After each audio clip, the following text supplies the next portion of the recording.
Hello and welcome to light of law मेरे सारे BPSC के साथियों।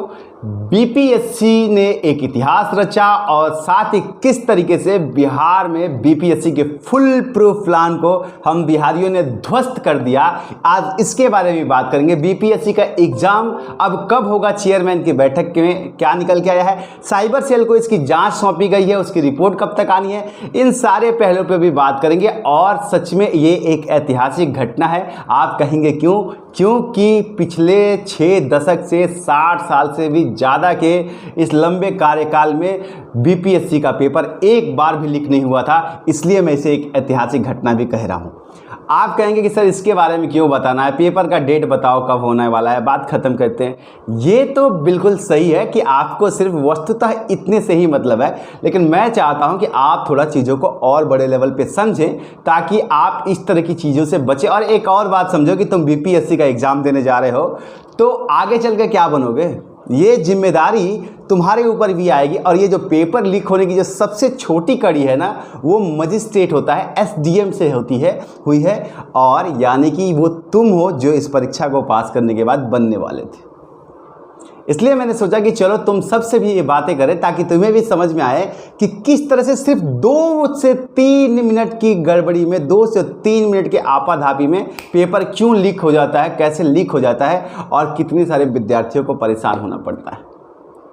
तो आज बहुत सारी चीज़ें हैं, पेपर कैसे लीक हुआ, किस तरीके से हुआ, संगठनात्मक क्या कमी रह गई, और आपका पेपर चेयरमैन से मीटिंग के बाद, साइबर सेल से बात होने के बाद फाइनली अब क्या निकल के आ रहा है कि कब आपका पेपर होगा, इन सारे पहले पे 1 बाय 1 करके बात करेंगे। अगर आप चैनल पे नए हैं तो आप सब्सक्राइब करके बेल आइकन दबा सकते हैं, इससे आपको इंटरेस्टिंग ज्ञान ही मिलेगा और लॉ रिलेटेड तो बेशक मिलता ही रहेगा।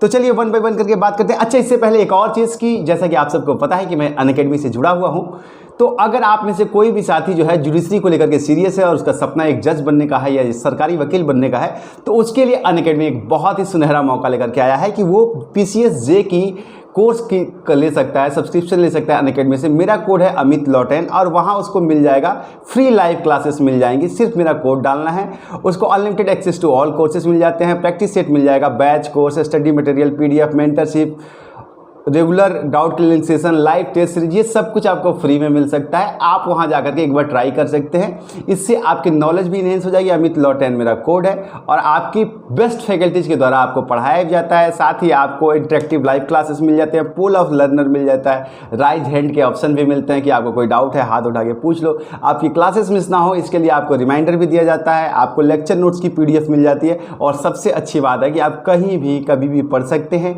इसके साथ ही आपको आईपीसी, सीआरपीसी, एविडेंस एक्ट हो या फिर सीआरपीसी हो, criminal, constitutional law, Hindu law, even PCS में भी आपको मिल जाता है कॉन्स्टिट्यूशन। तो आप इन सारी चीज़ों को भी पढ़ के अपने नॉलेज को इन्हेंस कर सकते हैं, जो आपके हर परीक्षा में आपकी मदद करेगी। साथ ही आपको डे बेसिस पे अलग अलग आईपीसी से लेकर के अलग अलग कानूनों की तैयारी भी हो जाती है, अलग अलग कोड की भी टेस्ट होती रहती है। तो आप अमित लॉ 10 डाल के फ्री में आप इनरोल कर सकते हैं, लिंक्स मैं आपको डिस्क्रिप्शन में दे दूंगा और आप अपने जज बनने के सपने को पूरा कर सकते हैं। अगर आप चाहते हैं कि एक सीरियस पढ़ाई, एक सीरियस तैयारी, तो आप अनअकैडमी में अमित लॉ 10 डाल करके, मेरा कोड डाल करके जुडिशरी की तैयारी में जुड़ सकते हैं। आप सबको ऑल द बेस्ट। अब देखिए, आ जाते हैं बीपीएससी के फुल प्रूफ प्लान पे।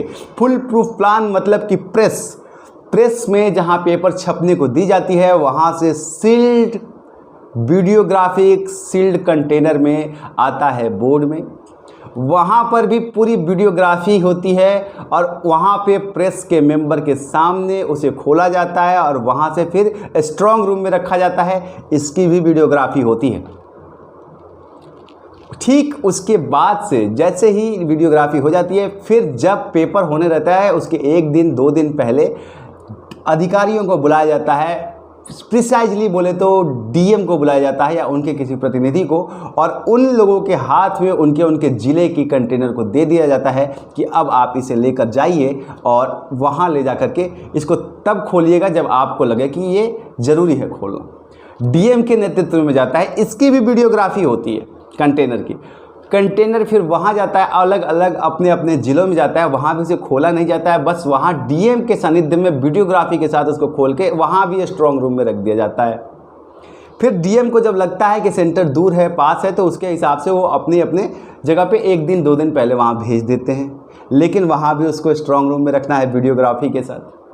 सोचिए कितना फुल प्रूफ प्लान ये चलता आ रहा था, जहाँ पे हर जगह पेपर को निकाला भी जा रहा है सील के अंदर से, डाला भी जा रहा है और सील भी किया जाता है और उसकी वीडियोग्राफी भी की जा रही है। तो पेपर लीक हुआ कहाँ से? यहाँ तक कि एग्जाम के सेंटर पे जब पेपर जाता है उसकी भी वीडियोग्राफी होती है, वहाँ भी सील्ड करके दिया जाता है।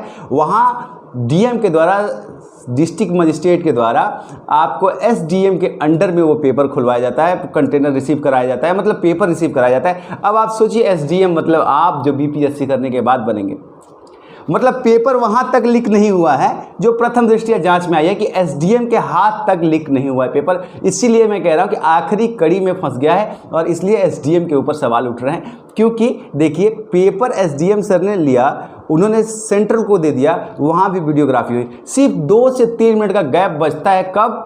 जब टीचर जो है वो प्रिंसिपल के ऑफिस से पेपर लेता है, सील पैक, और अपने क्लासरूम में लेकर के जाता है और सील खोलता है। इस बीच में भी देखिए कि मोबाइल सारी चीज़ें जमा करा ली जाती हैं। ये प्रॉपर उनके एसओपी में है कि कोई भी टीचर मोबाइल लेकर नहीं जाएगा।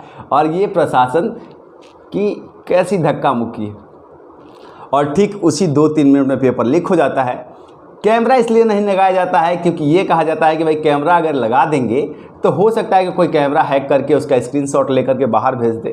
It's quite difficult for Bihar but nothing is impossible in Bihar, क्योंकि बीपीएससी का पेपर लीक हो गया है। तो इस 2 से 3 मिनट में जब शिक्षक महोदय पेपर अपने सेंटर पर लेके जाते हैं, उस 3 मिनट में कोई वीडियोग्राफी नहीं होती है, कोई कैमरे के अंडर नहीं होता है, और उसी बीच में खेल हो गया और इतने सारे बच्चे के भविष्य के साथ खिलवाड़ भी हो गया। खैर फेयर इनफ, ये तो थी सारी चीज़ें। अब आपको यहाँ से क्या सीखना है कि भाई एज अ अधिकारी आपकी थोड़ी सी भी चूक जो होती है इसमें बड़ी गड़बड़ी कर सकती है, और बाकी जो रिपोर्ट आएगी तो फाइनल आएगी। चलिए अब आ जाते हैं कि आपका पेपर कब होगा दोबारा। इस सवाल का जवाब इसी में छुपा है कि जैसे ही पेपर लीक होता है, माननीय सेक्रेटरी साहब चेयरमैन के साथ बैठक करते हैं, जांच जो होती है वो साइबर सेल को दे दी जाती है। साइबर सेल की रिपोर्ट जब तक नहीं आएगी तब तक बीपीएससी का पेपर दोबारा नहीं होगा। ये क्लियर स्टेटमेंट है सेक्रेटरी सर के द्वारा। और ये रिपोर्ट कितने दिन में आएगी? 1 महीने मान के चल लीजिए। और जब ये रिपोर्ट आ जाएगी उसके बाद ही आएगा, तो 3 महीने का जो डॉट टाइम है इसमें लगभग 1.5 महीने और लग सकते हैं आपको। तो 15 जून के बाद ही आपको आपका पेपर बीपीएससी का होता हुआ मिलेगा। इसमें एक और महत्वपूर्ण सवाल जो आप लोगों के लगातार आ रहे थे कि सर क्या अब फिर से नए पेपर में नए करंट अफेयर जोड़े जाएंगे, इस रिसेंट तक का जोड़ दिया जाएगा? नहीं, ऐसा ना होने का चांसेस बहुत कम है, क्योंकि इतना ज़्यादा करंट को पेपर नहीं ऐड किया जा सकता। लेकिन फिर भी एक बार ओवरऑल आज तक के करंट अफेयर को आप जरूर देख लीजिएगा, क्योंकि मेरी सूचना के अनुसार पेपर पे काम होना शुरू हो गया है, नया पेपर बनाया जा रहा है। तो आज के पहले तक के करंट अफेयर को एक बार जरूर देख लीजिएगा, ताकि आप सबके लिए थोड़ी सी चुनौतियाँ कम हो और आपके नंबर अच्छे हैं।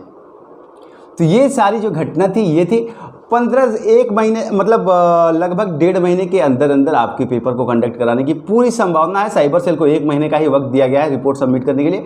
तो अगर आ जाएगा तो आप सबका पेपर आपको देखने को मिलेगा। तो आप जो है अपनी तैयारी में लगे रहें, और साथ ही इसी बीच में आपको यूपीएससी का भी एग्जाम देना है, तो यूपीएससी के लिए ऑल द बेस्ट।